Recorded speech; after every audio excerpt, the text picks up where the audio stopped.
And this guidance counselor laughed at me.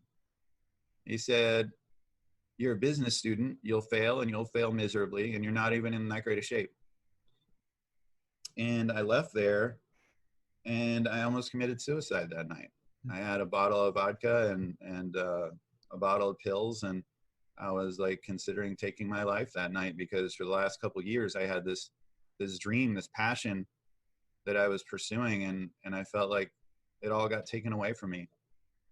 So I mean, if you don't think your words aren't powerful, if you don't think your words can impact someone's life, I mean, I literally had someone make my dream, and then someone not only take away my dream potentially, but take away my life. Luckily, I decided to not kill myself, and I thought of that guy every single day.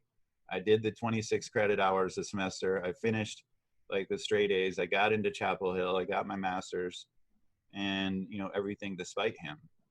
And you know, but I'm blessed that you know, that reinforced my resolve. But further, as part of the story is like that about halfway through my master's, I got Epstein-Barr virus, mono.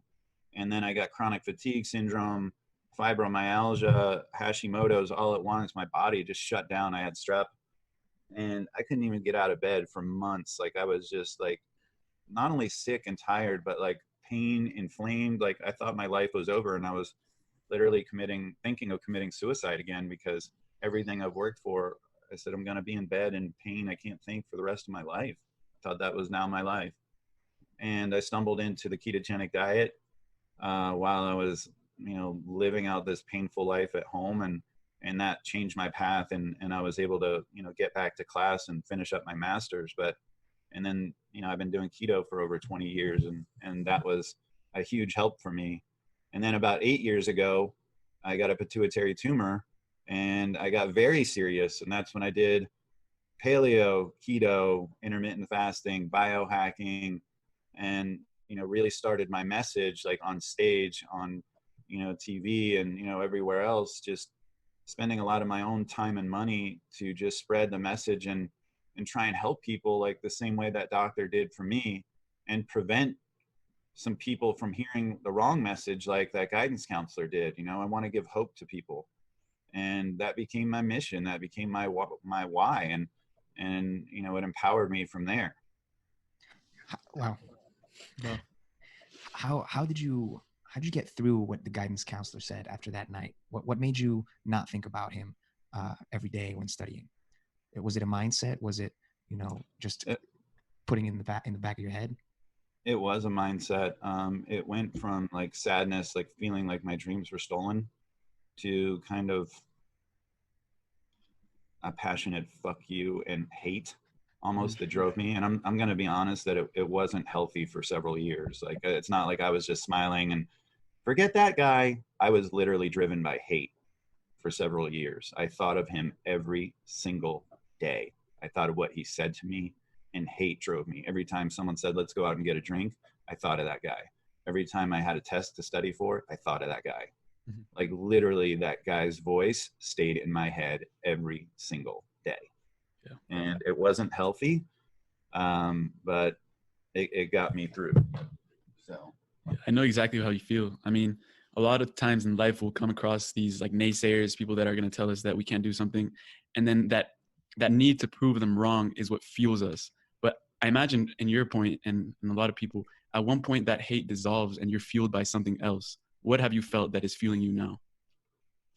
It took a while. It took a long while, like, because I went from being 300 pounds and obese to being 150 pounds and being anorexic, to where I wouldn't eat, to where I was weighing myself after I peed so I could see if I lost a half a pound. And then I was what they call orthorexic, where I was spending 4 hours in the gym, and I had a trainer that would just push me to the absolute limits. He was Spetsnaz, like a Russian special forces trainer. And this guy was so extreme, the stuff that he would do in my workouts, like everyone in the gym would stop and watch my workouts. They were so extreme. And I couldn't stop training. And yeah, I got in the best shape of my life, but I was just in an unhealthy place where I did not love myself. And honestly, like, I am still working every day to like undo some of that stuff. Some of these things that like And I'm in like a lot of masterminds with high level people, guys worth hundreds of millions, billions of dollars that I'm in these masterminds with, and they're crying and they're broken and they've been abused and they've been molested. And a lot of what's driven them is achievement. And they think that's where they'll get love. And that's where they'll get the recognition. And the love has to start within. And so you can't get it from, outside. There'll be accolades. Trust me, I've gotten a lot of awards and accolades. And when people read my bio, like, it can be like a big ego thing.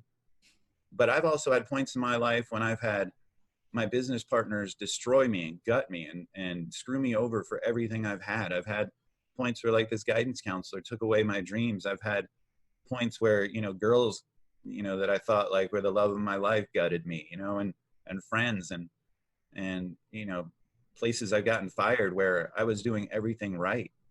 And, where you question yourself and, so it comes and it goes, but it has to start within. Your self-worth has to start within. That's why if you're pursuing your passion, if you know your why, it can make you more resilient to some of these things from the outside, be it, perceived as good or bad. Like, you can't get high on all the accolades and you can't get too low on all the naysayers. I mean, there's no shortage of haters. And you have to learn, just like in the 4 agreements, that people are projecting out on you.